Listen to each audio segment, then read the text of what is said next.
Hello and welcome to the Film Pulse podcast. This is episode number 201. My name's Adam Patterson. Joining me today, Kevin Rakestraw. How you doing, Kevin? Really sore and tired. Snowmageddon 2016. So much fucking snow. Everywhere. In New York, we had flooding. We had thunder snow. Ooh. Thunder snow. Nice. Yeah.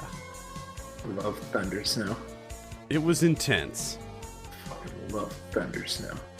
We made it through it though. The snow's already melting, so I think we'll be good to go as it clears out this week.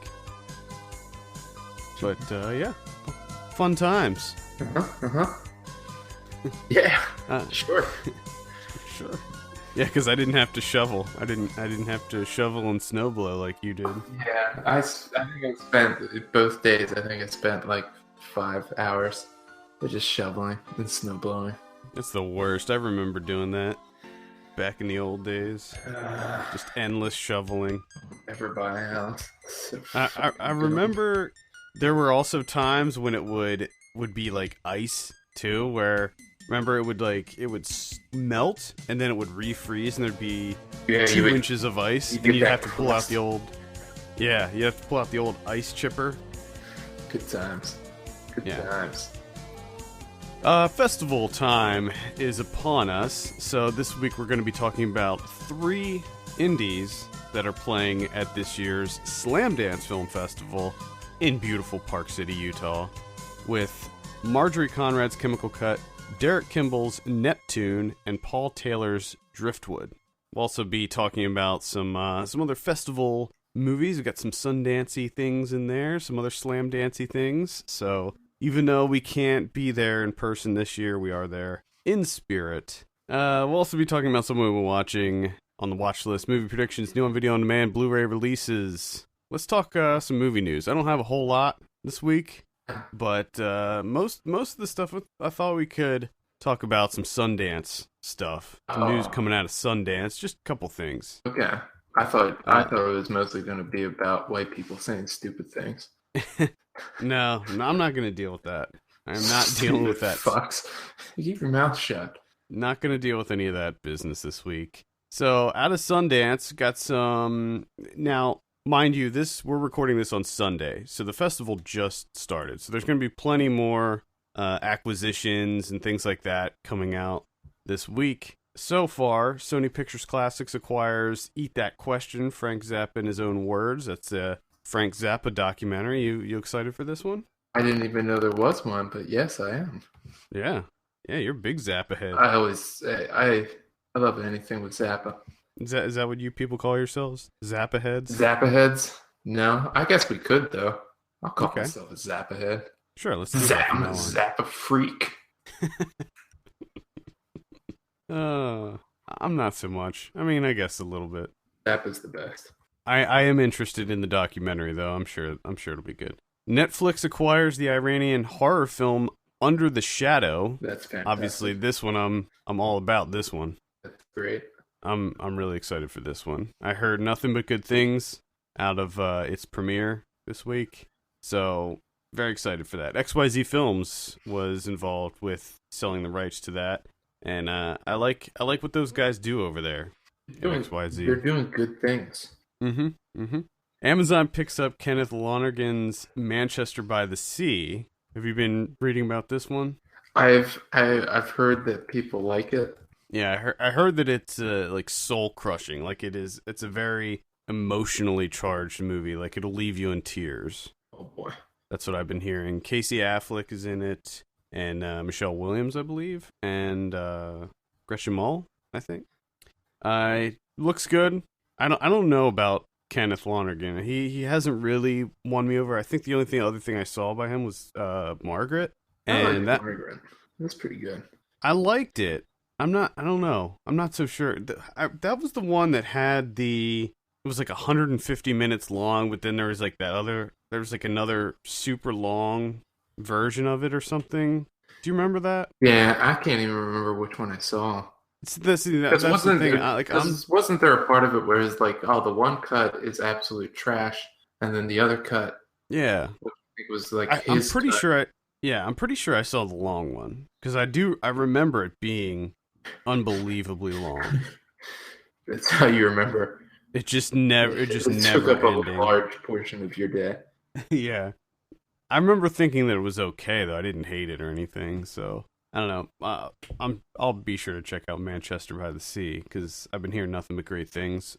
The only other bit of Sundance news I wanted to mention was this Swiss Army Man movie. Have you read about this thing? Swiss Army Man. Yeah, Swiss Army Man. It's with Paul Dano and Daniel Radcliffe, and it's about Paul Dano plays a guy who gets stranded on an island, and he's there for I guess a couple weeks, and a body washes ashore, and the body is Daniel Radcliffe. Okay. And he ends up using the body as like a tool for doing different things. Okay. Hence the Swiss Army Man title. But I guess one of the things about it is he's like incessantly farting. He's just like farting nonstop, the dead body. and he has a perpetual boner. So Mary Elizabeth Winstead is also in it. It's directed by Dan Kwan and Daniel Scheinert. So Daniel Radcliffe just gets to play a corpse. I guess. He just plays a corpse for the entire movie. What I'm wondering is if at some point there's sort of a Wilson thing that happens where, you know, he has conversations with him and stuff. I think that's what probably occurs. Like Daniel, like he starts hallucinating that Daniel Radcliffe is speaking to him or something. That's just my guess. I don't know that for a fact. But yeah, I think that I read on my Twitter feed that there were something like 30 walkouts, and some of the volunteers actually thought the movie was over. There were so many people walking out of it. But then other people were saying that it's great, that it's like really funny and kind of quirky, and it's this kind of meditation on mortality. So I don't know. I don't know what to think. It seems like it's definitely going to be probably one of the most divisive films of the festival. Yeah. But I'm actually interested in seeing it. The idea of using a corpse as a tool for carrying out tasks is interesting to me. It is interesting because one of the first things I think of is like how many different things can you use a corpse for? Exactly. I'm interested in the idea of using a corpse as a tool. I just can't think. There can't be that many things that a corpse would help you out with. I wouldn't think. I guess we'll have to see Swiss Army Man and find out. I don't know. The farting thing doesn't bother me. Like that, I guess maybe for some people they find that to be too lowbrow or whatever. But the fact is, it's a corpse. It's filled with gases. There's all sorts of gases in there. Yeah. Guys, if you start poking and prodding that corpse, it's gonna fart. The gases have to escape. Okay, they have to go somewhere. Same with the boner thing. Yeah, that's just nature. You know, can't work around that. They probably researched it. I'm sure. Either way, I'm interested. I'll check it out. Let's see. The best part about this is I've heard absolutely nothing about this movie. Yeah. It's Paul Dano and Daniel Radcliffe. Yeah, and Mary Elizabeth Winstead's in it too. And Daniel Radcliffe plays a corpse. Farting corpse. Our farting corpse. With a perpetual boner. I love it. Come on, guys. I mean, how does that not sound appealing? It just... I'm always wanting and I'm always calling for and champion new ideas and fresh ideas. So I have to give it a watch. Yeah, exactly. Trailers this week. Keanu. This is the Key and Peele action comedy. Okay. Not so sure. Not so sure about this one. I like Key and Peele, but I don't know. I'll watch it. I'll probably check it out. Yeah, it's all about a kidnapped kitten, a kitten napping. What? A kitten named Keanu. Oh, can't be stealing cats. Who steals cats? Method Man, apparently. Method Man stealing cats? Yeah. Jeez. Yeah, it should be fun. Suicide Squad got a new trailer. Great new trailer. I thought the first trailer was good. I think this one is also good, so don't let me down, DC and Warner Brothers. Don't let me down with this one. I'm really pumped for Suicide Squad. I think it's going to be, as long as the trailers do it justice. Which they usually don't. I know, that's what I'm afraid of. The trailers are just cut together so well with the music and everything. It looks like it's going to be really, really cool. So check out the new Suicide Squad trailer. I don't feel like it gives away too much, so feel free to check that out. Let's see. The only other trailer, there have been a couple Sundance-related trailers that came out. Herzog's new movie, Lo and Behold, has a trailer out, which is a documentary about technology. Herzog's take on technology and the future of... He's trying to kill us, isn't it? I think it's largely about artificial intelligence. So Okay. Yes. Short answer, yes. It's probably like just technology's trying to kill us, and then he takes a break for 5 minutes to film some hedgehogs or something. Yeah. Mysterious white alligators. Albino hedgehogs pop up out of nowhere. Brahmin Naman got a teaser trailer. This is another Sundance film. The coming-of-age sex comedy. Looks pretty funny. Oh boy. Yeah, I was pretty excited with the teaser. It's an Indian film, but it is in the English language, and it's about a group of friends heading to a national quiz championship, but they're also trying to lose their virginity. Oh shit, shenanigans. Shenanigans ensue. Shenanigans everywhere. Yep, pretty much shenanigans all day. All day shenanigans. The only other trailer that I'll mention, and it's not a festival trailer, but it's The Invitation that got a trailer. Karen Kusama's. Yes, give it. We didn't talk about that last week. We talked about it off air, and then Yeah. we were both like, "Yes, please." Yeah, so this one looks really interesting. It's the trailer doesn't give anything away, which I think is probably a good thing, but it's just about a strange dinner party where this guy shows up, and it's his ex-wife's and her new husband's dinner party, and he shows up, and there's these kind of strange people there, and things get progressively stranger throughout the night, and you're never sure like what's real and what's not, and it just it seems to escalate into some sort of nightmare scenario. Oh boy, yeah, that's a dinner party. Yeah, the whole thing is a nightmare scenario. Showing up to your ex-wife's dinner party. It'd be funny if that's all it was. Yeah, There was nothing to it. It's just a guy accidentally showing up at his ex-wife's dinner party, and he just has to suffer through a dinner party. Because that right there sounds terrifying. it does sound terrifying. It sounds absolutely awful. I mean, In every way. Just a dinner party in general. Yeah. Yep. We're not what you call social butterflies, though, Kevin. Some people like dinner parties. Dinner parties are just weird. If you like dinner parties, you're fucked up. There's something wrong with you. I think most people just feel obligated to either A, throw them, or B, attend them.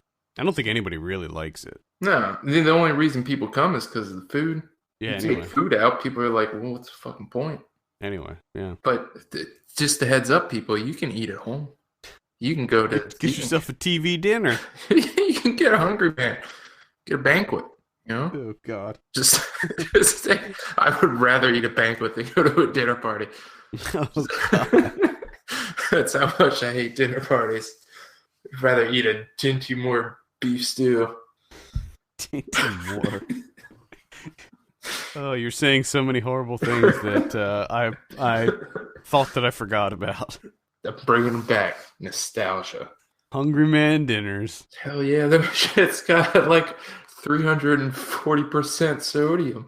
Yeah, I know. Speaking of Hungry Man, just as a random thing, on one of my computers at work, someone changed the desktop wallpaper to an ad for Hungry Man dinners. So every time you log on to that computer, it's an ad for Hungry Man dinners. Yes. Yeah, it's genius. All right, let's talk about some Slamdance stuff. Slamdance, if you're not familiar, it happens concurrently with Sundance. It's it's like the little cousin of Sundance, sort of. Okay. It happens in Park City. It's at one of the theaters in Park City, and they usually have about 100 films that screen there. They have 70 or so short films and about 30 features. This year got plenty of good stuff. We'll be writing up reviews for a lot of this stuff on the site, and we're going to be talking about some of them today. Which one do you want to start with, Kevin? Let's jump into Neptune first. Okay, we'll do Neptune first. So this is directed by Derek Kimball, and I should note that some of the parameters for Sundance: first time director and budget of $1 million or less, or maybe it's less than $1 million. But those are the two parameters to qualify for competition in Slamdance. Sometimes they do this like Spotlight. I think it's Spotlight program where it's like second time directors. But yeah, for the most part, first time directors, less than $1 million. Okay. Neptune. Okay. Directed by Derek Kimball. I have a synopsis here. Affected by a classmate's sudden disappearance, an orphan girl raised in a church on a small island off the coast of Maine falls into an obsessive mania on her way to discovering herself. Maybe. I guess I'll go with that. Stars Jane Ackerman, Dylan Chestnut, and Jeffrey Charles Day. Tony Riley. I was just trying to see. Oh yeah, Tony Riley. Reverend Jerry Cook. Jerry Cook. All right. Let's see. You're doing reviews for both Driftwood and Chemical Cut, right? Correct. So I'll start it off with Neptune. All right. Hit me. I liked it at first. Okay. I was into it at first. I will say that the cinematography in this one is pretty top notch. It's quite good. I especially like the underwater stuff that they would kind of cut to periodically in the kind of dream sequences. And I like the location. I like the kind of little island, New England island area that this was shot in. I guess I had a fine time with it, but it started losing me. I felt like it went on a little bit too long. It just started dragging for me as it went along. It does seem to get kind of like stuck in a loop there for a little bit. But overall, I actually enjoyed it quite a bit. I thought that the girl, Jane Ackerman, did quite a good job. And I also liked is Thomas Parker is he the fisherman? Is that Dylan Chestnut? I think so. I think that's him. See, the problem with a lot of these movies is that it's hard to tell which characters are. I can't remember. I liked him, the lobsterman. And I thought that the lobsterman is William Donahue. He's the lobsterman. I liked him. I thought he did a really good job, and I thought that Tony Riley did a good job too. I liked all the kind of production design in this. Like I liked her little shed fort thing, and I liked the VHS tapes that she would get from the school that she was trying to get into. Which I love that, because that's just attention to detail and these small little things. I mean, they really nailed that VHS tape for, what was it, Holy Name School for Girls? Yeah, it was Holy something. I think it was just Holy Name, which could think I just found that humorous, that instead of coming up with a holy name, we just name it Holy Name. Oh, I love the fact that they were still. I don't know when this is supposed to take place. I think it's like 1989. Was it? I think that's what it said in the opening credits. Yeah, I couldn't remember. Which again, I like the design on the opening credits. Nice work. Yes, of course. Nice work. Loved it. Enjoyed it immensely. So what did you think? Cinematography is gorgeous. Looks great. Looks fantastic. I do like, one of the things that I appreciated the most about this movie is, we're always, well, at least I am. I'm always kind of complaining about these coming of age stories and how they're always ridiculous because it's like some big event occurs and that's how they come of age. And it's like, that rarely ever happens. You just come of age and you don't even really know it. Yeah. And that's what I like, because this is kind of what happens in this film. I mean, you have that her schoolmate disappearing, but which I thought was kind of interesting. They throw that out there at the beginning, but that really doesn't play into it that much outside of her ended up helping the father.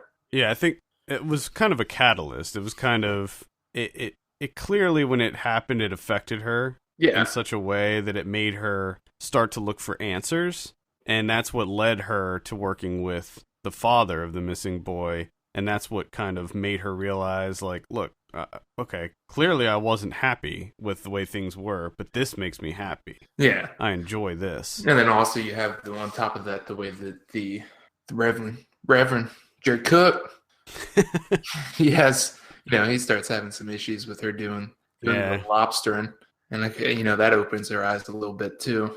Yeah, because he kind of turns into a D-bag. Dude, holy shit. He gets, oh boy. The confession scene? Yeah, he gets a bit unhinged. Yeah. Jesus. Chill out, Cook. But I would say, kind of agree with you. It drags on a little bit too long. And now I like the underwater vision things, whatever you want to call them, where she kind of sees him, and then she gets eaten by a shark or something.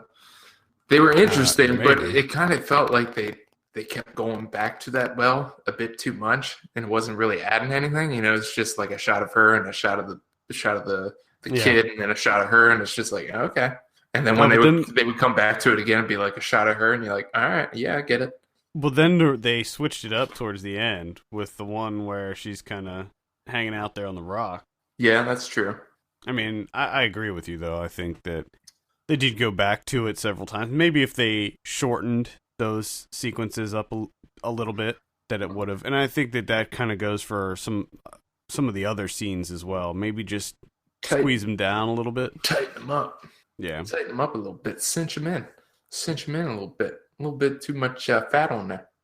But yeah, I will agree that, cinematography is great. I did enjoy the story, and I completely agree with you. Jane Ackerman really handles everything quite well. And I think her performance really, that alongside the cinematography, kind of keeps you engaged, even when the story kind of breaks down a little bit and there's not much to it. And it kind of just, you get the sense that it's kind of just wandering around, not really sure where to go. But those two elements kind of keep you in there. Yeah, but that's kind of just plays into the state of mind of Hannah at that time. Like she is kind of lost. I mean, she's being raised by the Reverend, but he's not her father. Yeah. So I feel like she feels kind of alone in this world, and that's why she tries to be friends with that one guy who's like a total asshole to her. I know. Which I don't understand how his mood swings, that dude, because he was like kind of nice there for a second, but then he's like, fuck off, and then rode it and like kicked her off the bike and rode away. Yeah. And I'm like, what is this? That little prick. I was kind of hoping he would he would watch that. I was hoping he'd get it, but yeah. He didn't get it, unfortunately. No. But also, what the hell, Jerry Cook tacking on at the end of the funeral? The hell are you thinking? Yeah, that was The hell are you thinking, man? I'm not sure what that was all about. Why he went there with it. It seemed a bit excessive. Yeah, he's clearly not.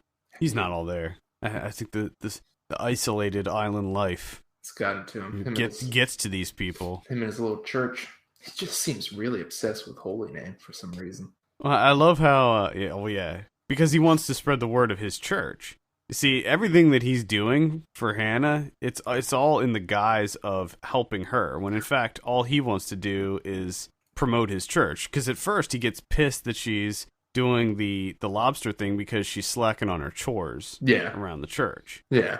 So it's like, it's all, everything that he's like complaining about, it's all for completely selfish reasons. Yeah. But I mean, Reverend Cook, you're on an island, right? So you're like, your potential congregation, there's obviously a ceiling to it.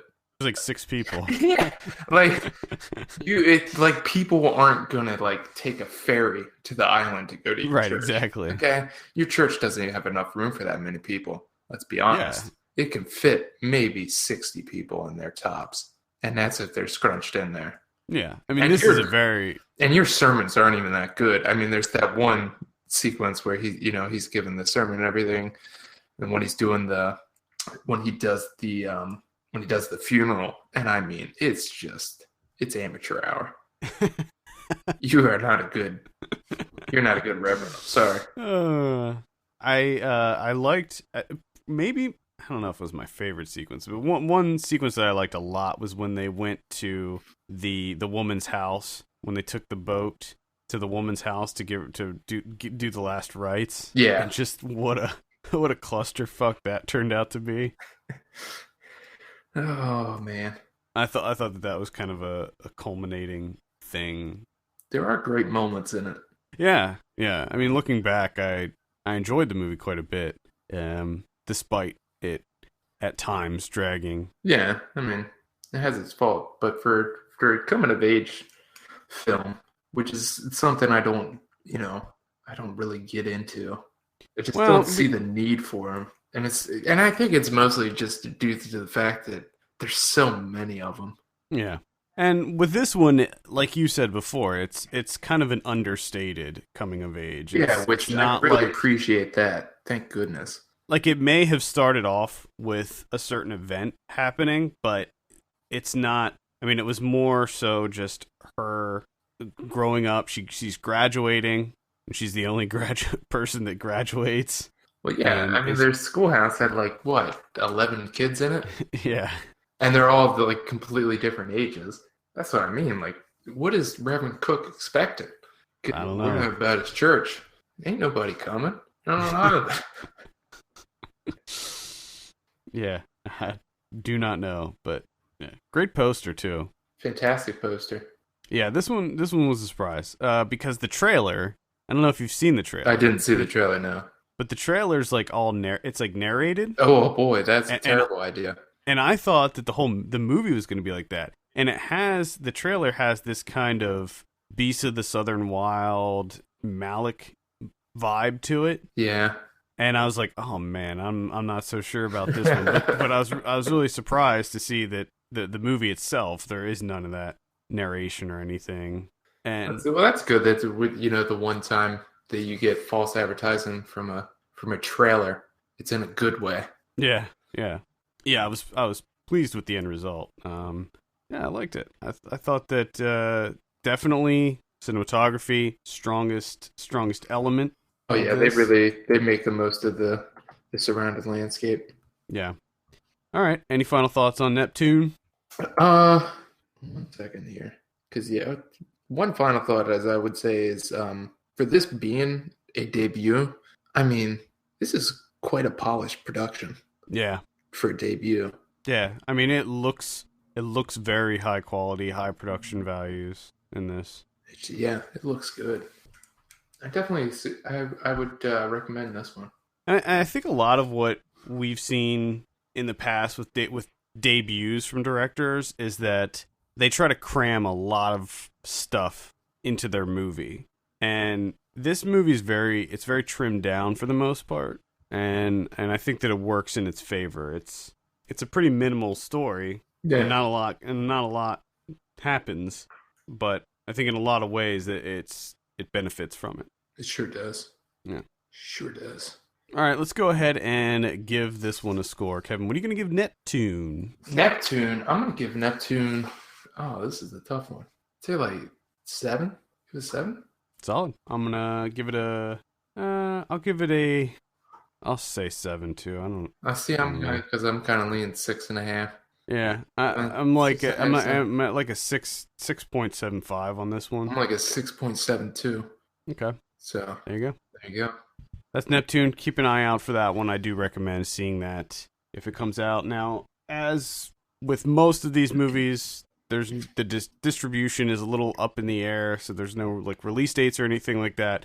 But we will be sure to keep you posted on any release dates that may be announced for these movies. let's move on to our next one. I think Driftwood is a good transition. Driftwood, let's do it. Yeah, I think that's a good transition. So this one is written and directed by Paul Taylor. The synopsis is: a young woman washes ashore and is taken in by a stranger. Now, to the point. The selling point there, the thing to note, the gimmick, if you will, with this movie is that it is completely dialogue free. No dialogue in there. No dialogue at all in this one. Which I'll be honest, I was a little apprehensive about going into. Definitely, like, because without dialogue, your movie can get boring real fast, real quick. Fortunately, I was not bored by this movie. I thought that in a lot of ways, I mean, just last year we had The Tribe, which is another movie that was audible dialogue free. I mean, I would say that there's still dialogue in it, but it's all in sign language.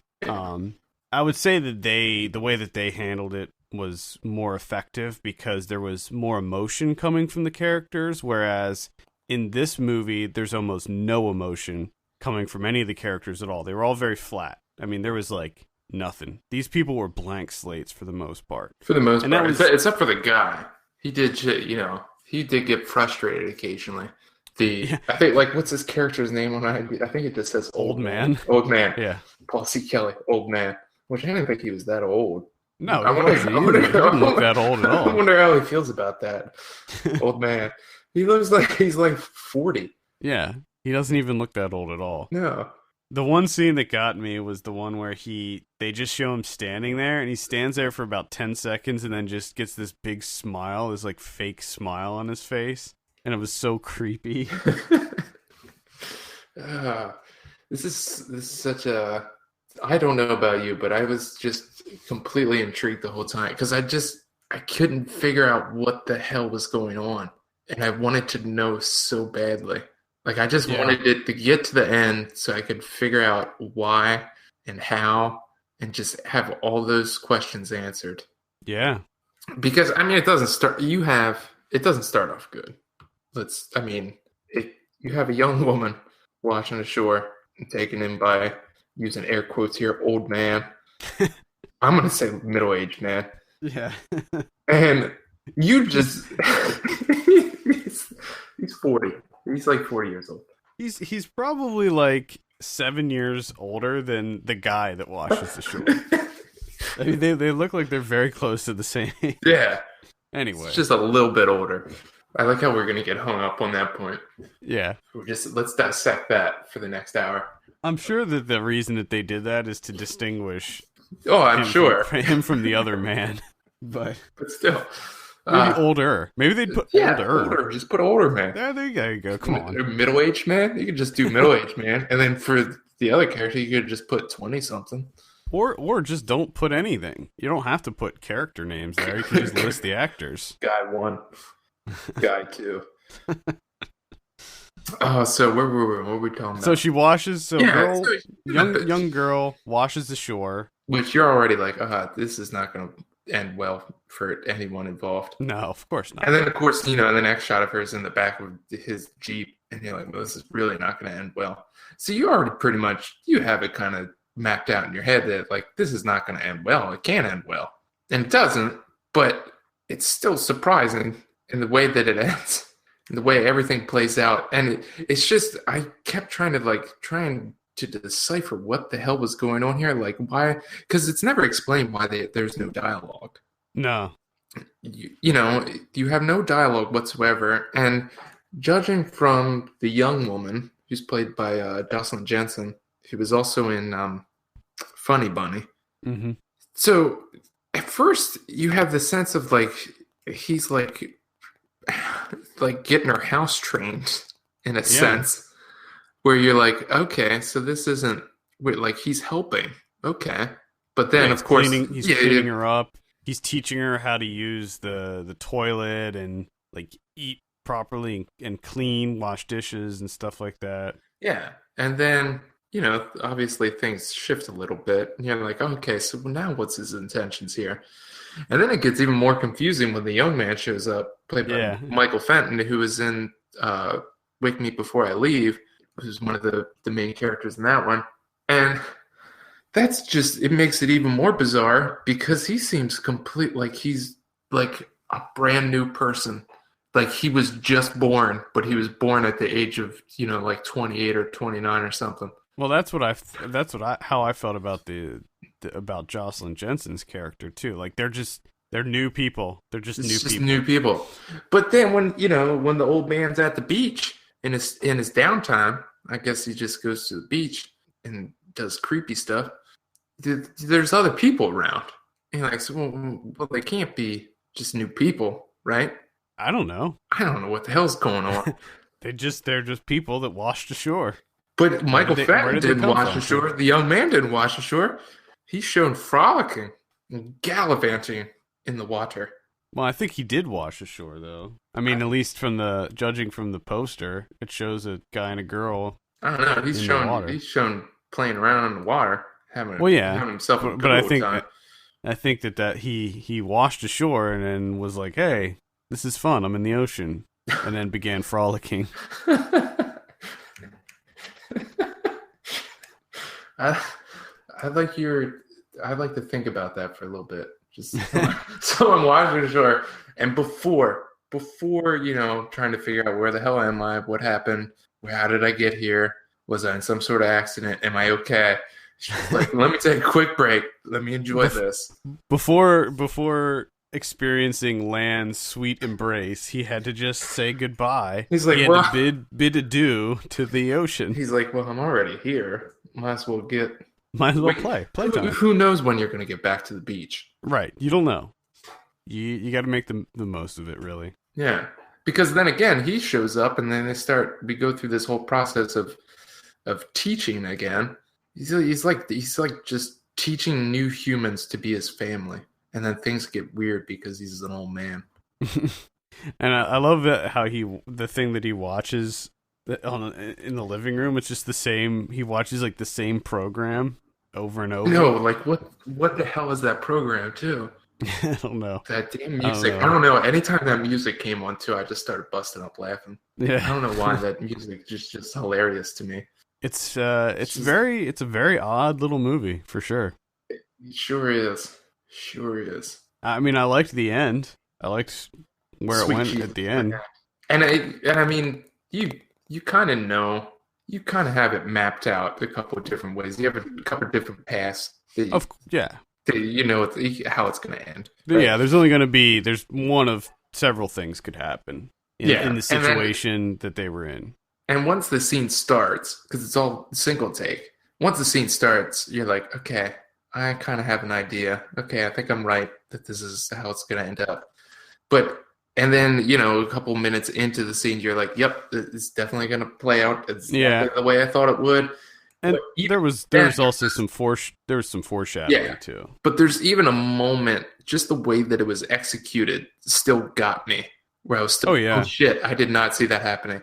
Yeah, I thought that it was the way that it was shot and executed was great. And the choosing to just keep the camera still. Yep, perfect choice, because you could still see. I mean, you could still see what was going on in the background, but then the action took place in the foreground, and just how that transitioned was great. Yeah, and then the camera stays there for the aftermath of it. Yeah, and it's just it feels really awkward just to be in that situation, because you feel like I should do something. We should should I call someone? We should leave. Like I shouldn't be here for this. Yeah, just leave now. This is kind of awkward. Yeah, it's definitely an awkward movie. I had no idea. I think that it does take a little bit. You got to ease into it. It like you said, it does not start off great because it's frustrating when characters are not talking on screen. You're waiting for them to say something, and it makes you kind of feel antsy, like it makes you unsettled. Yeah. When they're not talking, because you feel like they should be talking, and just throwing you in, like you're just being thrown into the deep end with this one right from the beginning, and you have no idea who these characters are, what's going on. She's just peeing at the table, and you're just like, what is happening here? What is this movie going to be about? But once you settle into what it is, and once you accept it for what it is, then I think that it becomes more entertaining. Oh, most definitely. And it's still, and I wrote this in my review, is, it's kind of, like I said numerous times already, that it's kind of predictable. You know where it's going to go. But even with that, you're still intrigued and engaged because you want to know why. Yeah, you want to know answers. Why? Sure. Just the way things change. Like the old man, the middle-aged man, the 40-year-old, his motivations just completely change. Like, a quarter of the way through, his plan is completely different than what it was at the beginning, it seems like. And then it changes even more. And then when the young guy comes, his whole plan changes again. And then you can tell he's kind of getting jealous. And he's got to state that he's the alpha. Right. Which, yeah. So it all changes again. It's very bizarre. And it's weird too, because at first you think that he's gonna be a creeper. You're like, oh, this guy's gonna be a creeper, and then he kind of pulls back a little bit, and you're like, oh, okay, maybe he's you're kind of like, oh man, I should judge a book by its cover, but deep down he's still gonna be a creeper. He's gonna do something. Yeah, and then he does something, and you're like, ah, fucking knew it. I knew he was a creeper. There we go. But then he kind of pulls back on it a little bit. Yeah, again. And you're like, well, maybe I jumped to conclusions. Okay, maybe he's back to being a good guy again, and then it goes back to being a fucking creeper. Yep. Some people just don't learn, I guess. This is a movie that I would like to call indie as fuck, because the visuals were like quintessential indie movie visuals to me. Like, you had a lot of the close up shots of people standing outside, things like that just, it felt like a very indie movie to me. I did like the night. Not that it was bad. I don't mean to say that in a negative connotation or anything. It was, well, the story that you have here. What else can you really do? Yeah, I think it looked good. You can't get too crazy with the visuals. No, you can't. It was a very muted film all around. I did love the nighttime sequences where he's out searching with his flashlight. I did enjoy those. Yeah, that was cool. Which again, you think that you can't decide if she's escaping when she kind of wanders off, or if she's just wandering off. Yeah, or she's just exploring. Just doesn't know. Yep. Yeah, I don't know. Very, very odd one. This one. It's a peculiar film. All right. Let's go ahead and give Driftwood a score. I will score this I'll give it a 6 out of 10. 6 out of 10. I give it a 7. Nice. Keep an eye out for Driftwood. Again, we will update. We'll update the review with the release date. So just keep an eye out on that. Final movie we're going to be talking about today is Chemical Cut. This is written and directed by Marjorie Conrad. It also stars Marjorie Conrad as Irene. I have a synopsis here. A misfit? I don't know. A misfit turned LA... I don't know if I consider a misfit, honestly. A misfit turned LA model struggles to define herself in the soul-crushing fashion industry until a mysterious woman's haunting performance strikes her imagination. Okay. Again, I'm not sure that the haunting performance was really what... Yeah, because she didn't see that until much after. I mean, yeah. I do kind of... I see it to a point. So she did say that she watched it, that's what she's trying to capture. Yeah. So interestingly, this is kind of based around the real life experiences of the writer, director, and star of the film. She did model for a time, and this is kind of like based around her experiences. And there were several things that this movie did that I liked that I actually haven't really seen too many times before in movies. One is that it explored the idea of being a model, like the ridiculous shit that models have to go through. Yeah, which I didn't know a lot of this because I don't know anything about modeling. It's just so when she's going to the shoots and they're just especially the ridiculous list of everything that she has to bring. Right? Yeah, yeah. So I really appreciated the film for that. I thought that it was really interesting to see that, and then also the fact that she was like being catcalled pretty much nonstop throughout throughout the entire movie. And that's a very real thing that happens. I mean, I literally see it happen every day in New York. Like, I'll be walking near someone or by someone who gets catcalled pretty much every single day. And it's like a very real thing that happens to women all the time. And you never see it in movies. You do, but not in a realistic way. Yeah. And then there's even that extended sequence of like, it was like her second shoot or third shoot or something like that. And the photographer is just doing it just constantly nonstop, and you're just like, sweet Jesus. Yeah. So for that, I really appreciate it, because it wasn't like the focal point of the movie that this happened, but it was like a through line, and it was like something that was just slowly chipping away at her every time it happened. It's like a little piece of her got destroyed. She has enough to deal with. Yeah, and then you have that. In between, like from her traveling from one soul crushing experience to another soul crushing experience, the in between, the traveling portion of that to get from one to the other, she's being harassed the entire time, which is just oh god. And then on top of that, you have her so-called friends that are just absolutely awful. The worst people, which is my number one criticism.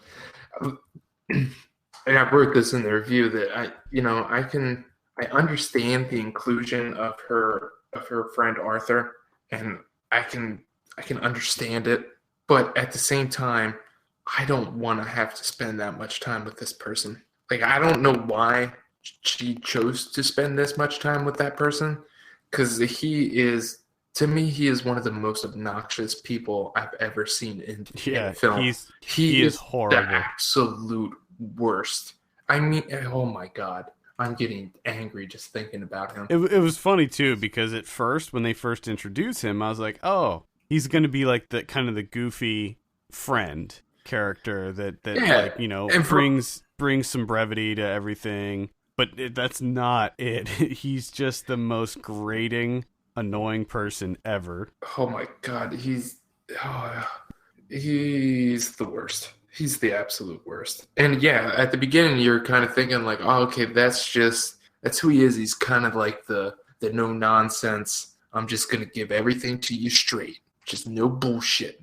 I'm a true friend. But then, after a couple of experiences with him, a couple of scenes with the guy, you're like, sweet Jesus, shut your mouth. Why are you friends with this person? Why is anyone friends with this person? I mean, this person, to a point, if this was a real life person, I would have nothing to do with him, just based on the fact of the way that he freaks out about the tea kettle. Oh god! Like, to me, that is a person that no one should care about them at all. I'd be like, all right, well, I'm gonna go. That's what I'd say. I'm out of here. I would never talk to that person ever again, and I wouldn't really care if they ended up with cancer a year later and they were on their deathbed. I'd just be like, yeah, good, great. Serves you right. Probably the best thing that happened to you. I thought that although it is, I guess, a drama, I thought that it was pretty funny. No, she handles the dark comedy rather well. I thought there were a lot of little throwaway lines and jabs at both the modeling industry and also just kind of life in LA, just being in Los Angeles and living that life. A lot of it I found to be pretty funny, despite the fact that most of the acting is pretty bad throughout this movie. Yeah, it's a bit rough. The performances are definitely rough around the edges, but they're hit or miss, really. Like with Marjorie Conrad, I thought that she was hit or miss too. I thought that some of her dialogue was quite good, and some of it was a little a little shaky. Yeah, I think the highlight of her acting for me was when she was getting incessantly harassed by that photographer and just the way that she was reacting. Yeah. Because you could tell that she just wanted to flip out. Yeah, and that's actually a lot of what she does in this. A lot of her expressions are just how she looks at you. Like a lot of it is facial. It's just her repressing so many things. Yeah, that's pretty much what it is. She reminded me a lot of Claire Danes for some reason in this. I thought she kind of looked like Claire Danes, and just her facial expressions and the way that she emoted remind me of Claire Danes. Okay, I don't know. I haven't seen enough of Claire Danes. Well, maybe you should watch some Homeland, Kevin. Homeland sounds like the dumbest fucking thing. I'm not a fan. I'm not a fan, honestly, but yeah, overall I did enjoy this one. I did think that it had some issues and some annoyances, especially Arthur, and I thought he just kept popping back up and you're like, sweet Jesus, why is he back? Her other friend was also intensely annoying as well. She was as well. I can't remember who. Is that Claudia? No, it was Spring. No. Spring, that's right. Yes, Spring, of course. How could I possibly forget? She was quite... I mean, her character is designed to be that way also. Yeah. To be a little intense and not very likable. Well, and it kind of points to what it seems like she has a tendency to do is she's good friends with these people and they end up just like leeching onto her and sucking the life out of her. Yeah. And just put her down constantly, and there's so much negativity directed at her. She has a really bad eye for friends. Yeah, and I mean, she's getting it from all angles too, because she has a day job, and the people at her day job, she works at a clothing store, and the customers treat her like absolute garbage. Like I don't even understand how people can treat other people like that. And then not only that, but her coworkers are the worst people. Are big pieces of shit too. Everyone's just a big piece of shit. Everybody. Yeah, and it's like, holy crap. I mean, if I had this girl's life, I don't know. I'd just have to move. I'd have to get out of the country. Yeah. I'd either move or just drink a lot. Yeah. One or the other. Yeah, self-medicate. Jesus. Everywhere she goes, it's awful. Yep. What'd you think of the visuals on this one, cinematography-wise? I thought they were all right. I mean, there was a couple sequences where I was quite impressed. Especially, I think it's her first... I think it might be like her first or second photo shoot that she goes to, and how the camera's way back and it kind of catches her coming down the street and then crossing the intersection and then apparently they have escalators outside, or were all those steps. It seemed like it was an escalator because she was going up pretty fast. And just the idea of an escalator outside just freaked me out. I guess I'm not worldly enough to know that that's a thing. But the fact that they did that all in one take, and again, it's a simple scene of someone arriving to a photo shoot, which doesn't have to look good, but it did. Right, makes that a small scene impressive and interesting. Yeah, I think for a debut, this is definitely solid. Definitely a solid debut. I can't take Arthur. And he just keeps showing up. Once you think that she finally... when she flips out on him, you're just like, oh, thank goodness. Yeah, you think that's it. You think it's over, but no. And then he comes back, and you're like, why? You learned nothing. Why is this fucker still here? We're at the point now where I'm not feeling sorry for you. Now I'm thinking that this is your fault. Why are you doing this to yourself? Yeah. Do you remember the tea kettle? Do you remember how he acted when that tea kettle went off? Tea kettle went off. Do you remember how he acted when you gave him flowers and the chocolates? I mean, come on. The tea kettle alone. Yep. Definitely annoying, that guy. He's beyond annoying. He's in a different level. He's in a level where, like, I'm just like, people don't act that way.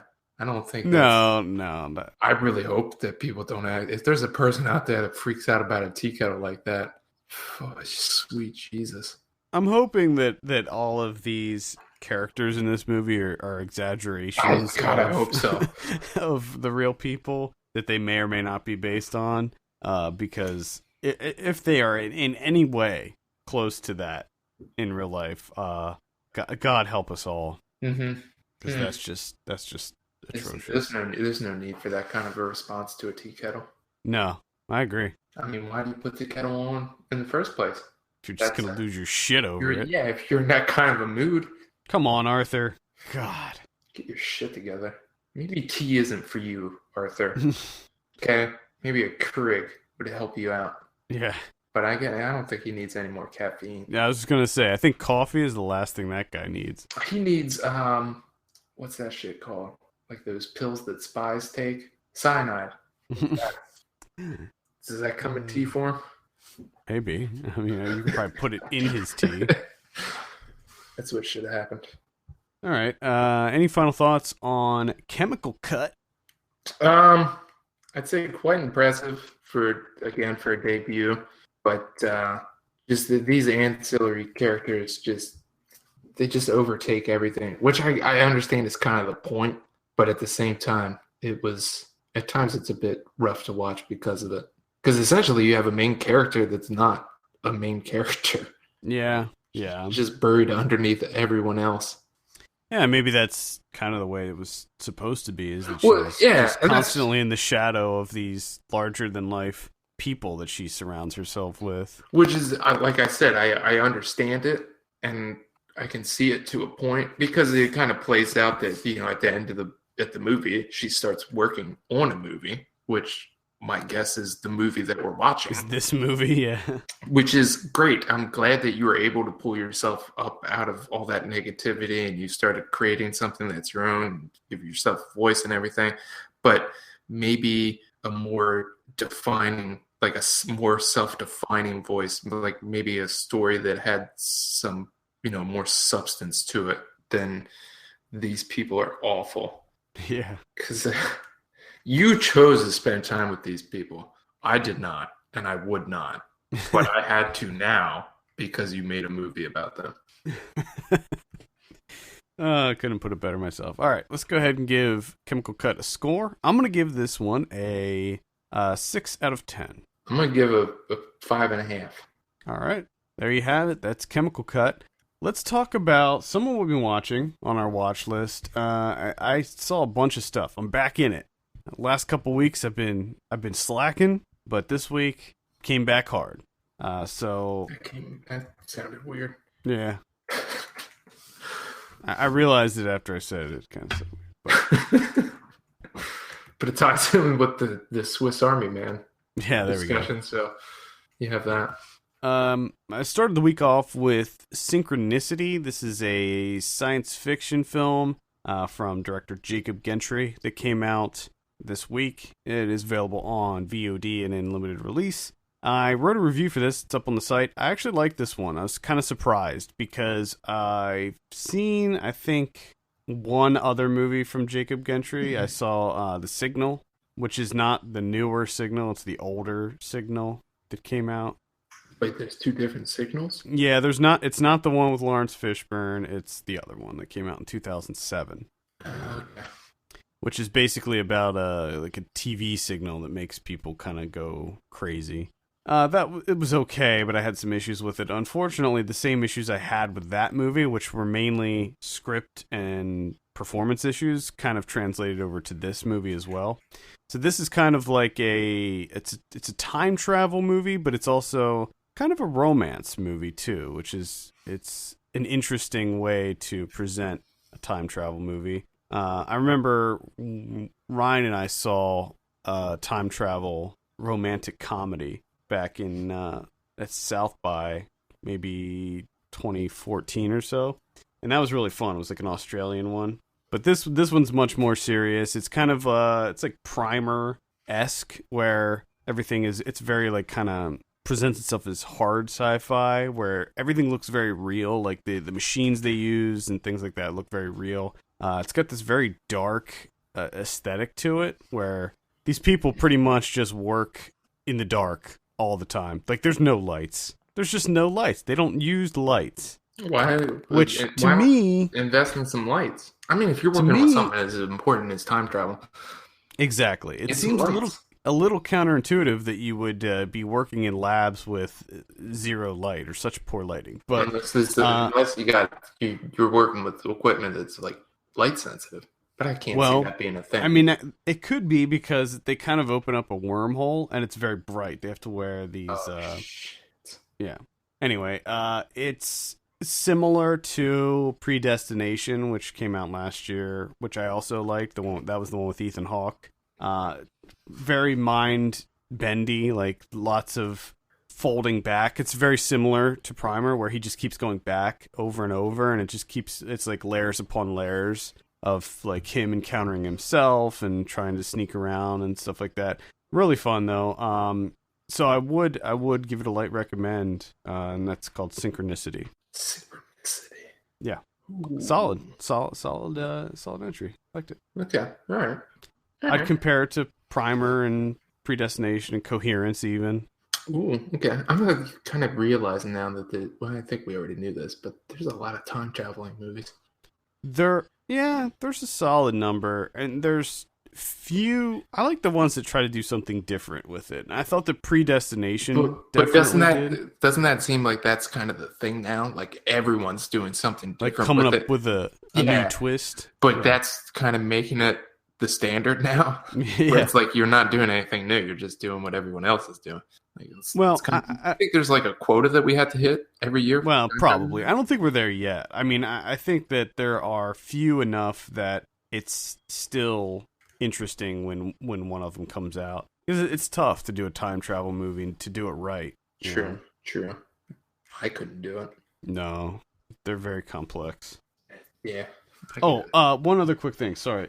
I wanted to mention the score in this movie because it was really a standout for me. I freaking loved the score in this movie. It was like this 80s style synth score, and it just you are a sucker for synths. No, but it really, really added to the kind of ambiance of this movie. The movie felt dated. Like if you see any trailers for it or any clips, or even just look at the stills that I put on my review, it looks dated. The way that they use light and shadow in it kind of has a dark city vibe. And the score from Ben Lovett is excellent. It's an excellent addition. But he's done some things. He did the music for Sun Don't Shine. Oh yeah, Black Rock and The Signal. Oh yeah, Black Rock. Yeah. The reconstruction of William Zero. You remember that one? Yes. Was that a time travel movie? It was but it was sort of. It was sort of. But yeah, I would lump that movie in with this one too. But he also did the music for Don Quixote, which I completely forgot about that movie. That was a nightmare. Oh, thanks a lot. IMDb's the worst. It reminds you of things that are terrible. So, last show talked a little bit about that 52 films by women pledge thingy that I pledged for. And I finally got around to starting it up because, 3 weeks late.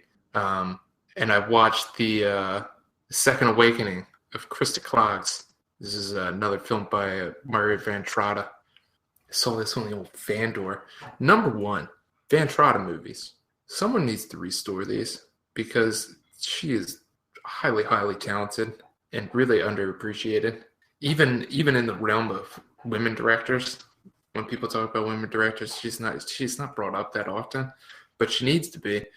And again, needs to be restored because much like Sisters, the other film first that I watched on Fandor, it looks like it was just ripped from like a really shitty VHS tape.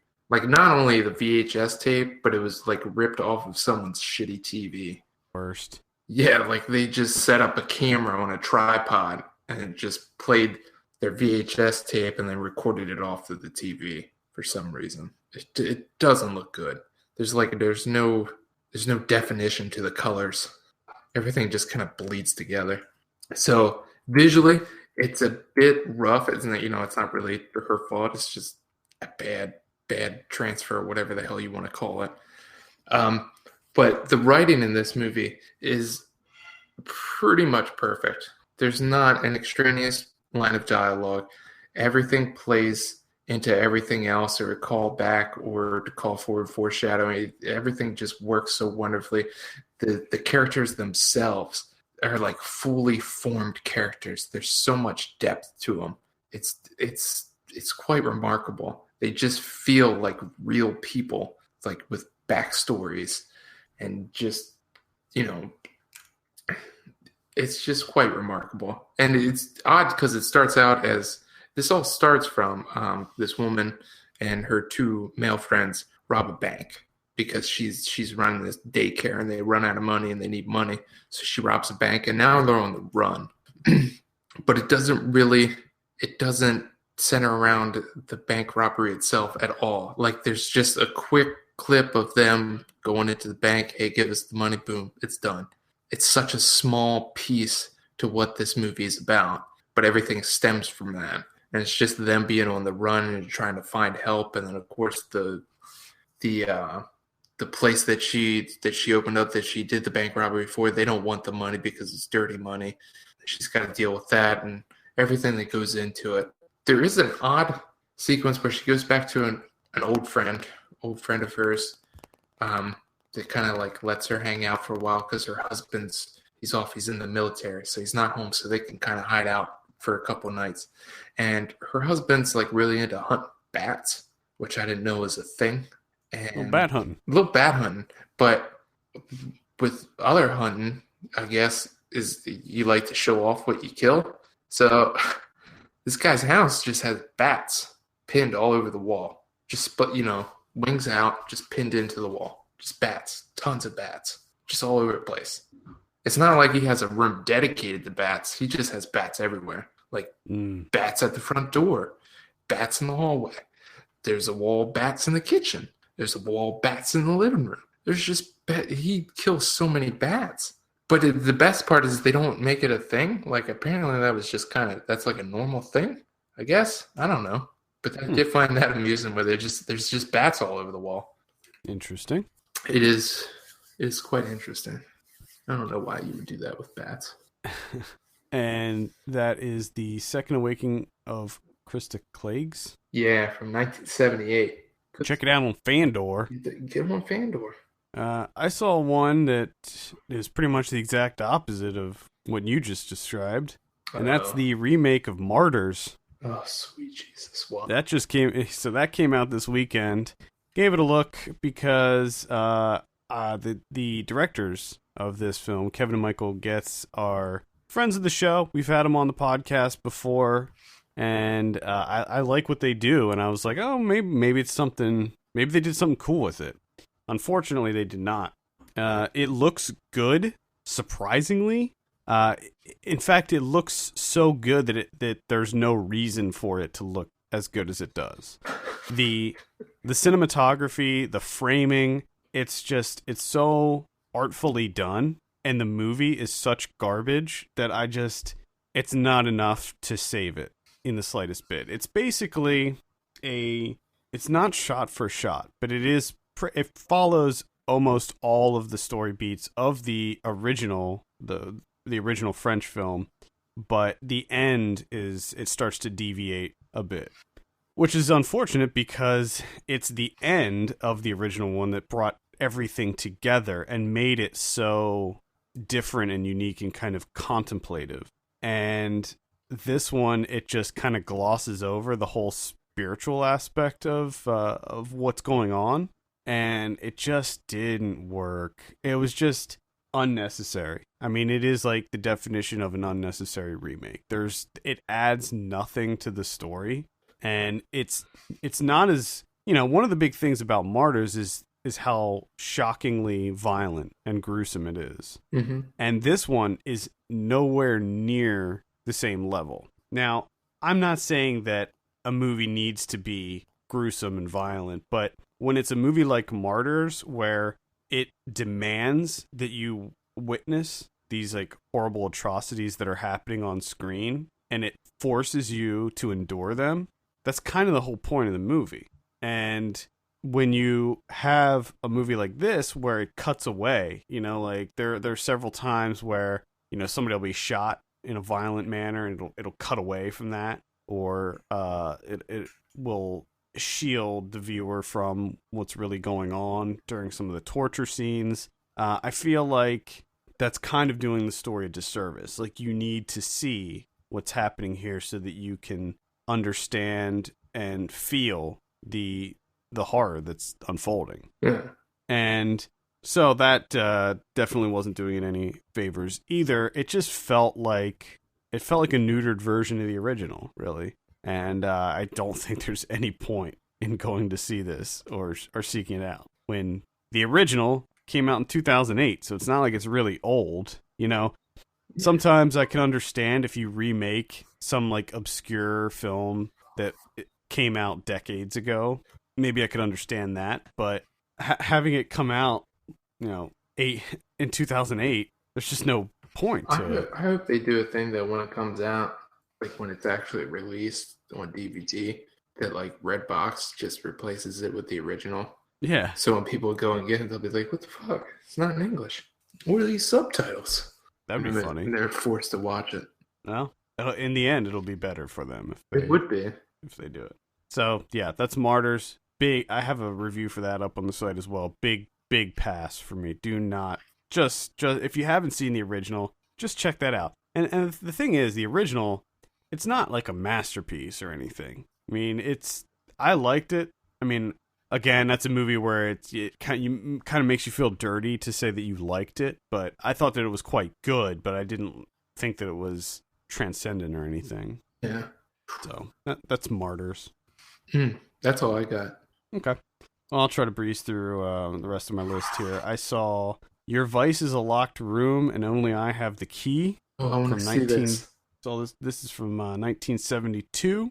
I've been wanting to watch a lot more Italian horror cinema from this time period because I love it so much, and I want to see as much as I can this year. This year, I want to really round out my giallo viewing.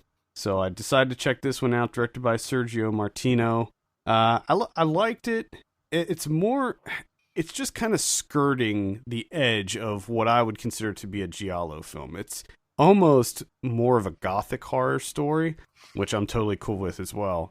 And it's good. It's sort of a murder mystery. Basically, there's this guy. He's an author, and he's a total asshole dickhead. And he's abusive. He's a drunk, and so people start ending up getting murdered in his town, and the police suspect that he's the murderer. And it's kind of a mystery as to, who's doing this killing. Who is killing these people? That's usually a question you want to figure out. But there's a lot more to it than that. There's all these kind of twists and turns, and like his wife is just trying to deal with him being drunk all the time and being completely off the rails and abusive. And then his mom passed away not too long ago, so he's still kind of grieving over that. But then she also had this evil black cat that keeps attacking her like all the time. Like, it just keeps randomly attacking her. So she's trying to deal with that. And then the guy's niece comes to visit, and there's this weird love affair that occurs between the niece and him. So there's some incest going on here, but also the niece and his wife. So there's like all kinds of weird sex stuff happening. What the hell's going on? Yeah. It's an interesting movie. I would recommend it. It's got sort of an Edgar Allan Poe vibe to it. It seems like there's some Poe influences in there. And so this is the second film from Martino I've seen. I just saw Torso this last year in 2015 as part of that Giallo retrospective they had here in New York, and I liked that one a lot. I liked that one more, actually, although this one I think is probably more well known.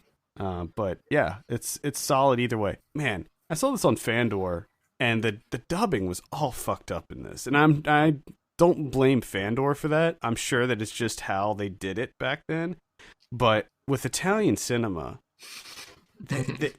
I mean, it was in Italian. It was subtitled, but they dubbed over their own there's lines, some and it of was those just movies are rough, man.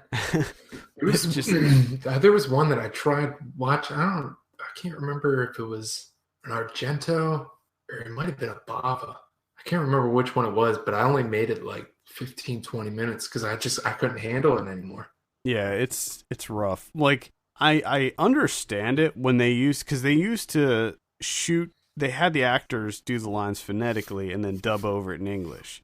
So it looked like they were speaking English when they were just kind of, saying the words phonetically. Yeah. And so I get it when that doesn't match up. But this was in Italian.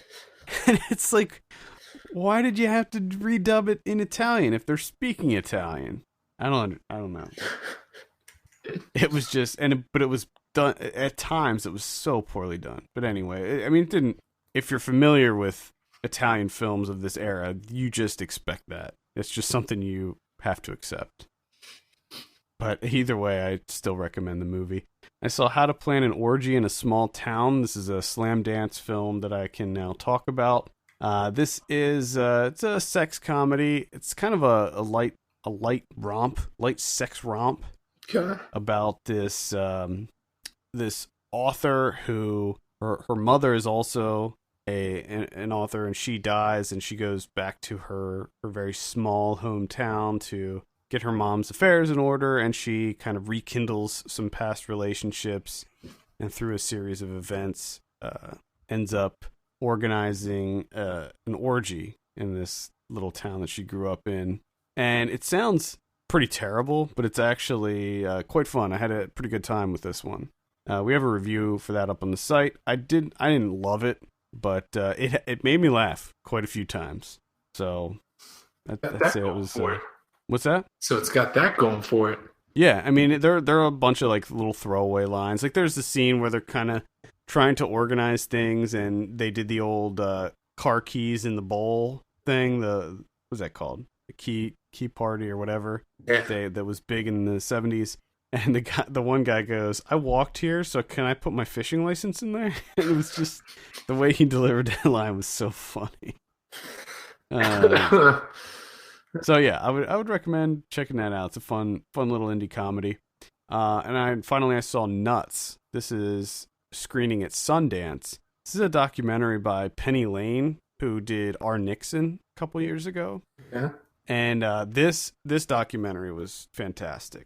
I told you just maybe a week ago that I'm done with docs. Like I can't handle anymore. We get so many in, and there's too many, and too many of them are just not that interesting. They're hard to write about because, it's like, how do you criticize a documentary? Especially because nowadays, a lot of them have the same kind of aesthetic to them. They all look very similar these days. They all kind of follow the same formula.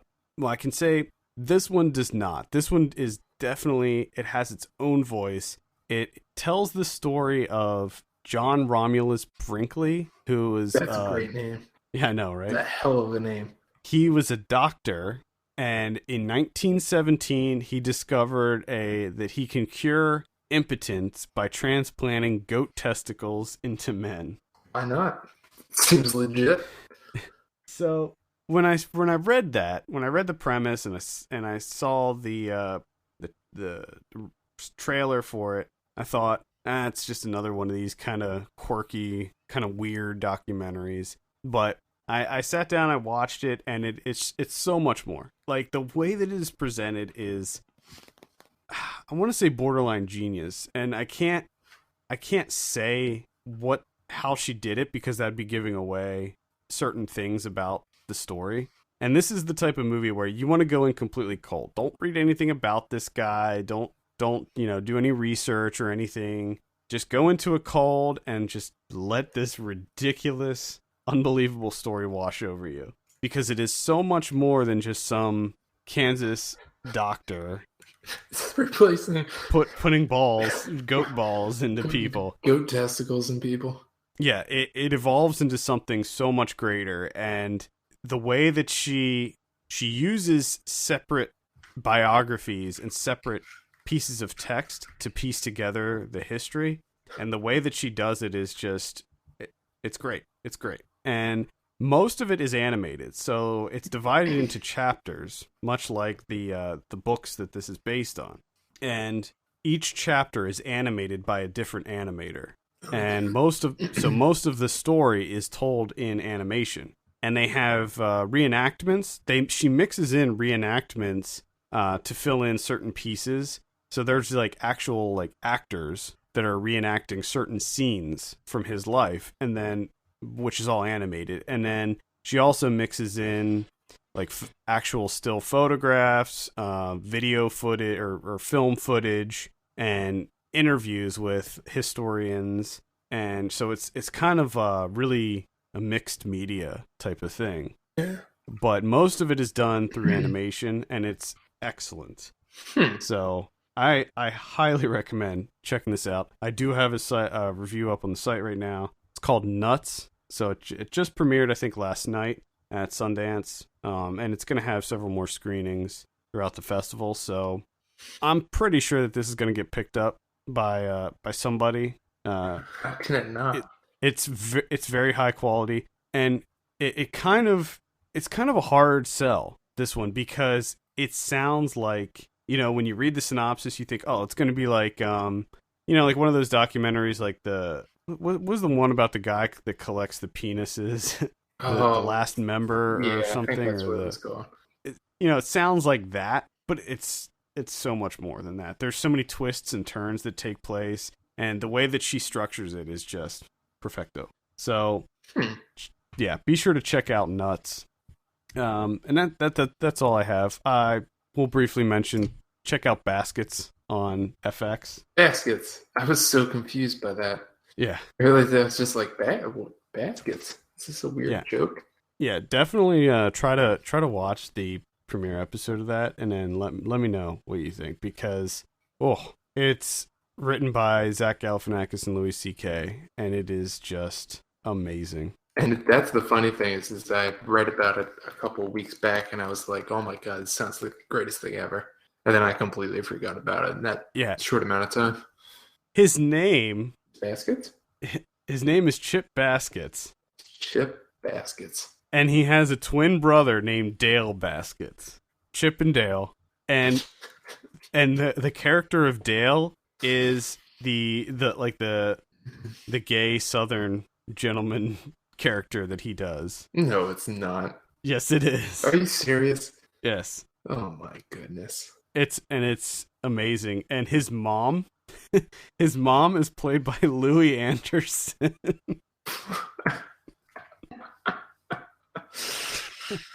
Oh my god. Are you serious? Yes. Yep. And he's a rodeo clown. Of course he is. And he went to clown college in Paris. It is, oh my god, it is like right up my alley. It's a perfect blend of completely off the wall and weird and very dry, ridiculous humor. I can't wait. I can't wait to get into some Baskets. It's fantastic. Just thinking about it makes me laugh.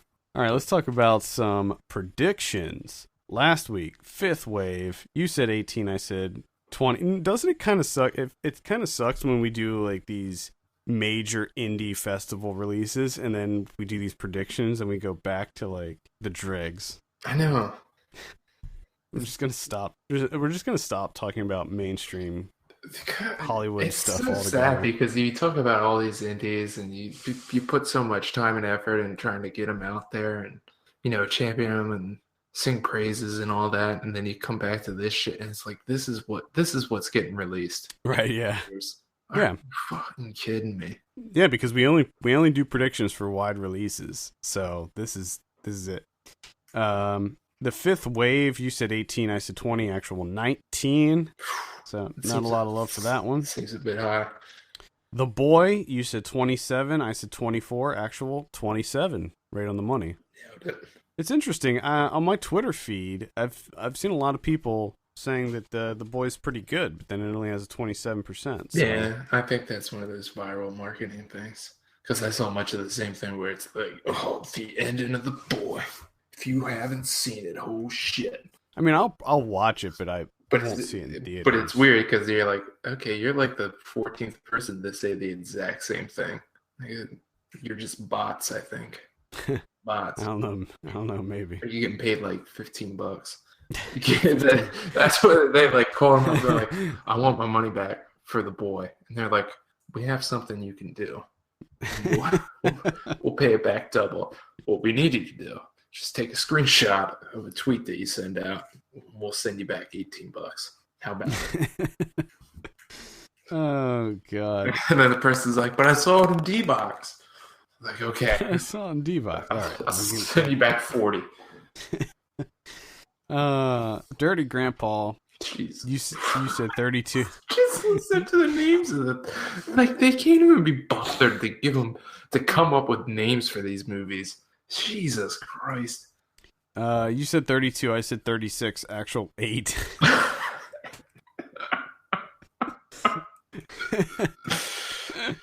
Oh, fuck. Oh, my goodness. Next week, Kung Fu Panda 3. You know, I never liked any of the Kung Fu Panda movies. I only saw the first one, but I did not like it at all. Like, I'm not quite sure why it was so popular. I'll say 58 on this one. The fact that it's coming out now has me a little worried or wondering about it. What are you thinking? Oh, Kung Fu Panda. You would just think that all the Kung Fu that he's doing, that he would lose weight. Lose a little bit of weight, yeah. Yeah, you know, just tighten that stuff up. He's still a mess, though. Say like 40. 40. All right. Speaking of pandas, I saw a great video of a panda in Washington, D.C. in the snow. Oh, I know exactly what you're talking about. And that panda video is better than the last 6 movies we talked about. Yeah. Fucking panda was great. He kept trying to eat his foot. Yeah, he did. So much. It was the best. We should have done a feature review of that panda video. That's what we should do. Damn it. He's so happy. He's so happy. I wish I could be that happy about snow. Yeah, same here. I'd like to see how he feels after shoveling that shit for 4 hours. See how fucking happy that panda is then. See if he's trying to eat his own foot then. Jane Got a Gun. This is finally coming out 12 years later. I heard they had no trouble making this. Yeah, this one, man, I'm not so sure about this one. I have a feeling it's not going to be good. No, what are you thinking on this one? I'm thinking 30. 30? Okay. I'll say 28 on this one. Or no, you know what? Yeah, I'll say 28, whatever. I like Natalie Portman. Big Natalie Portman fan, but I think that this one's just it just fell apart. This one just fell apart. Didn't work. Yeah. The finest hours. Oh my god.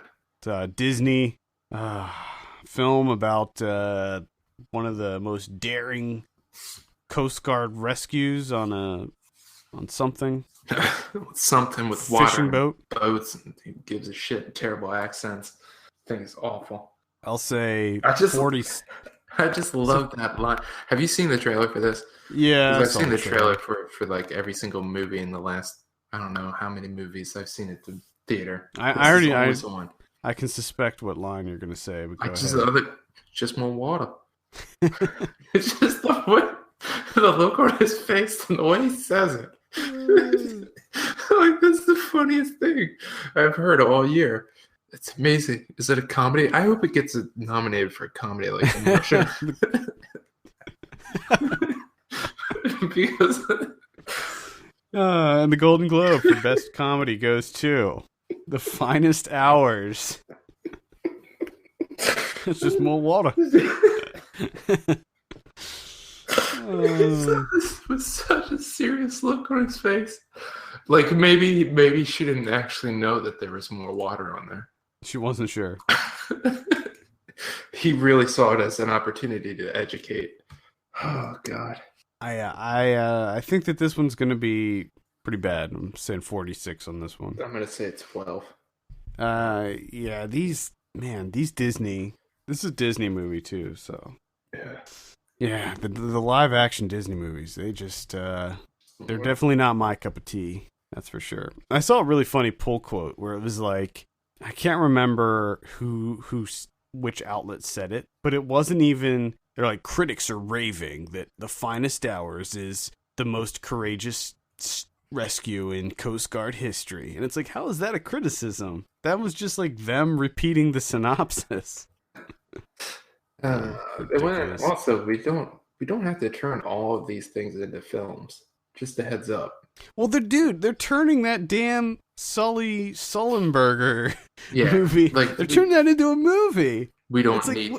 We just stop. Just stop. You can you guys can seriously turn that into a compelling 2-hour-long movie. Give me a break. Well, that's the worst part. Is they're like, well, we have to make it 2 hours and 20 minutes. I mean, minimum. It has to be that long. It's like, do you have enough for that story? Well, no, but it has to be that long. Well, we'll come up with something. We'll figure it out. We'll come up with something. We got a team of writers on hand. We got 47 writers. Someone will come up with something. Trust me. Oh God. 50 Shades of Black. No, this is just stupid.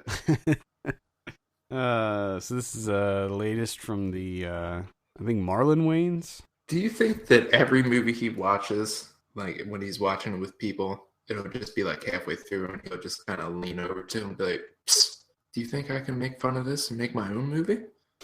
And they'll just look at him and be like, I don't think so. But in this instance, they're like, yeah, dude, you got to do it. Yeah, probably. That's probably how it works out. Like, that's the only reason he watches movies. Either that or he's like watching it with his friends and they're kind of, doing their own little jokes, MST3K style, as it's playing out. And he's like, hey, you know what? Let's make a movie out of that. He's hiding in the corner taking notes. They have no idea he's even there. What are you thinking on 50 Shades of Black? 27. 27, wow. Pretty high. I'm gonna say I'm gonna say 4 on that one. That's yeah. No. That's unfortunate. It's unfortunate. And I like Marlon Wayans too. That's the worst thing. Well, that's it. Like, just do something. Like, come up with something on your own. Just do something, like your own idea or something. Well, these movies make tons of money. That's why they did it. It's an easy cash grab. You know, he's like, well, you know what? I want to buy a new yacht this year, so I'll just make one of these dumb spoof movies. It's gonna pay for a yacht. Whatever. Yachts. Got that yacht collection.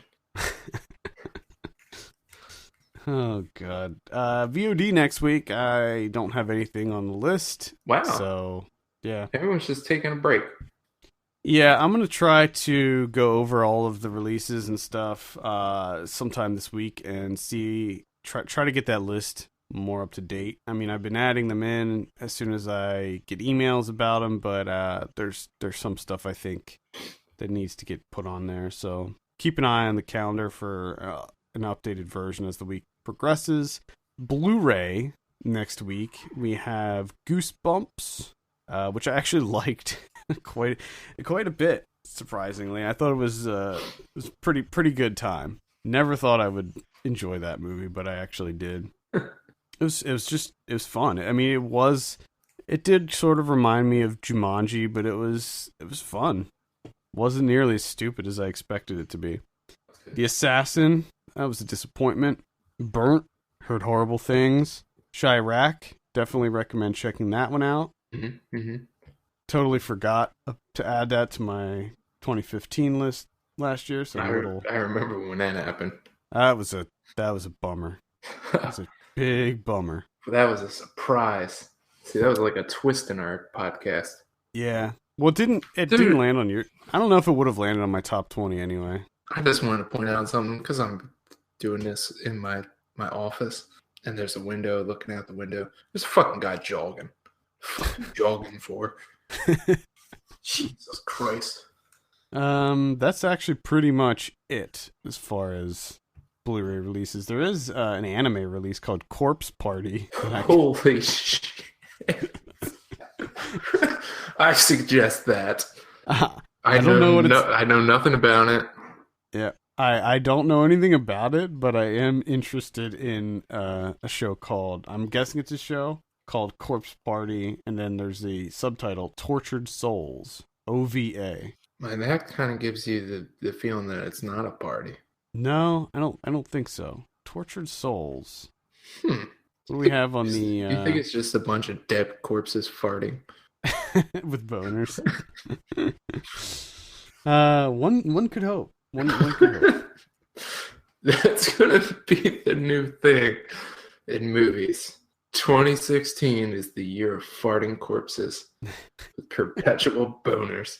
You heard it here first. It's gonna take over force feeding chicken. It's the newest thing. Oh my god. There's no Criterions, by the way. No Criterions. No Criterions. Everyone's just taking a break. Guess we're just all right. While you were telling me that, I was trying to look up a synopsis for Corpse Party, and I can't find one. And I'm on the Amazon page, but the only thing I'm seeing here is a review that's titled "It's a Party if you like corpses."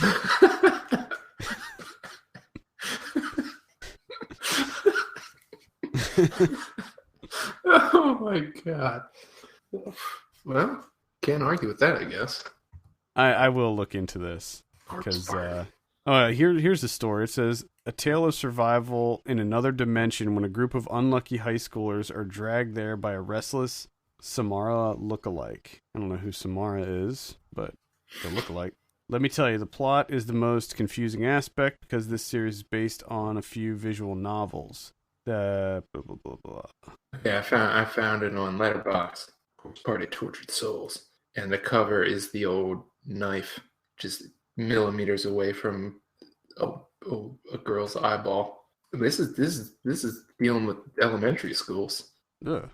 Does it have a synopsis? It's lengthy. Heavenly Host Elementary School is a legendary elementary school for ghost stories due to its mysterious past. This elementary school is a legendary elementary school for ghost stories. It was torn down following the murders and disappearances of several of its staff and students. And now another school called Kisagari Academy has been built over top of it. One rainy night, a group of Kisagari students still at school decide to perform the something charm, which will unite them forever as friends. Upon the completion of the charm, earthquakes transports them to the old school that was legendary for ghost stories, and it's haunted by murderous ghosts. Sweet Jesus. All right, so I'll be checking this one out. It looks like there's actually a live-action movie version, too. Oh, you gotta be kidding me. That came out. It seems to be getting a lot of mileage out of this Corpse Party. That's how all these series are in Japan, where it's like they'll have a game, they'll have manga, then anime, and a live-action version. They milk that shit. So yeah, there is a live-action version too. So maybe I'll try to check out the live-action version. CGV Blitz, 2 stars. What does that mean? CGV, like computer-generated violence, maybe? Maybe. By the looks of it, I'm sure it has CGI blood. Yeah, I'm sure. That's going to drive me crazy. All over that shit. The place. All right, I think that is going to do it for the week. Thank you so much for listening. You can send us your questions and topics to podcast@filmpulse.net. You can follow us on Twitter @filmpulsenet and @filmpulsekevin. And take a minute to look at our Patreon page, patreon.com/filmpulse, and consider helping us out by becoming a subscriber. For Kevin Rakestraw, my name's Adam Patterson, and we'll see you next week.